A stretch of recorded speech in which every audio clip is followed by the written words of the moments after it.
The last Dungeons & Dragons campaign I ran ended on a pretty satisfying note, I thought. While the players had gotten split up through the multiverse, the final villain ended up in prison, the world was saved, and they became famous heroes. Even up in heaven, the angels were talking about the group. "Let us lift up our voices and praise the names of those sacred warriors." They have a name. I just don't want to say it. "Nonsense! Speak their glorious title, so that all of Mount Celestia may rejoice in their holy name." They're called the Turtle-f***ers. I'm sorry, what was that name again? I thought I heard something else. The Turtle-f***ers.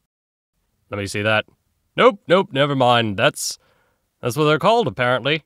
Well, I thought it tied everything up. The players wanted to come back to the campaign and reprise their old characters, which I like their old characters as well, so I was on board for them returning. Now, I had to think of a way to continue the story and untie the ending a bit, so I decided to retcon some of the last scene. Malachar was still in prison, everyone was split up across the multiverse. They spend 2 years doing their own business, so I gave them some skill proficiencies and an additional background. Our gnome monk got into drugs and started living in the capital park in a little yurt, drinking, coping with the fact that he was a failure, and there was the only one of his old group to be still alive. Or so he thought. The kids playing in that park were just told to stay away from that deranged homeless bum. Besides, he was a hero who saved the world, so the town left him alone. His giant spider pet, Bitey, would sometimes snatch up little children and wrap them up in his web. "They looked really cold. Now they're nice and warm." Once I figured out how to fix the whole separate dimension business, our story begins. Okay, you guys are in your own universe, doing what you're doing for 2 years, and then someone sneaks up behind you and conks you on the back of your head, and you wake up captured. It seems like a high-level devil has kidnapped you, and you are taken to Avernus and questioned for information. Although one of the players wanted to change his character, so instead of kidnapping Mobile Suit Gundam Wing, he accidentally captured Solid Snake and his pet construct, Metal Gear Solid Rex. Really? We're doing the captured scene?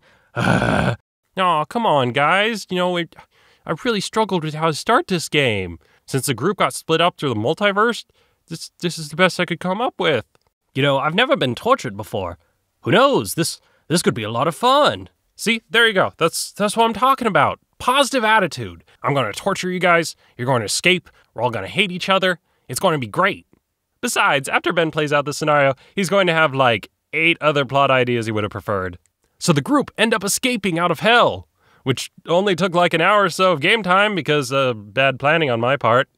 But the group discovers that the devil had captured them and was trying to find out information about a stolen artifact. This artifact was the Covenant.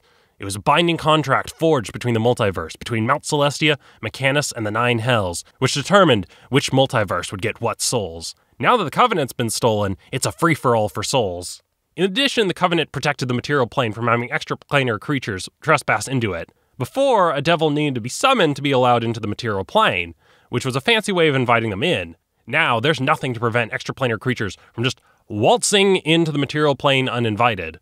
The players decided to travel to Ortus Factorum on the plane of law, a location where all the laws of reality are written down and made code. Have you ever wondered why a firebolt spell is exactly 120 feet and no more? It's because that was the length that the Ortus Factorum determined was acceptable. No more and no less. While they were on the boat, they were talking about what to do, catching up and taking a moment to relax. "What do you mean you lost the Mornblade?" You know, you've lost stuff before, right? I mean, you've ever like lost your keys or something? Like, yeah, it's gone now. "Oh, I'm sorry. I thought you might be more careful with the weapon, the infamous soul-rending artifact that we spent an entire campaign trying to reforge that's the only way to stop Malachar." "What happened to it?" "Well, I was in the park, and I had the Mornblade, and in order to keep it safe, I decided to bury it." "You buried it?" "Yeah, well, only for a few days. Then I dug it up, swung it around for a bit, you know, just for the lulz, and then reburied it, and after a few months, I went back for it, and it was gone." "Where did you bury it?" "In the sandbox." "At the park?" "Yeah." "The kids' sandbox?" "Yeah." "The one that kids play in?" "Yeah." "Let me clarify. You buried the soul-rending artifact of evil in a child's sandbox playground, and now someone has it, but you don't know who it is. And now some kid might end up accidentally destroying another kid's soul?" I thought it seemed like a good idea at the time. Then again, I was high out of my mind on shrooms, so a lot of things seemed like good ideas at the time. Eventually they came in contact with the angels. Yes, we've heard about your group, and then you returned. Oh, really? What exactly have you heard? You're the Turtle Friends. Yep, the Turtle Friends.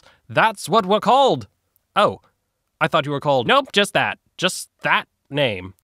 Yes, the Turtle Friends. That's the name that this group is called, the Turtle Friends. If you hear about a group and that group is not called the Turtle Friends, then it's probably a different group because this group is called by its one and only name, the Turtle Friends.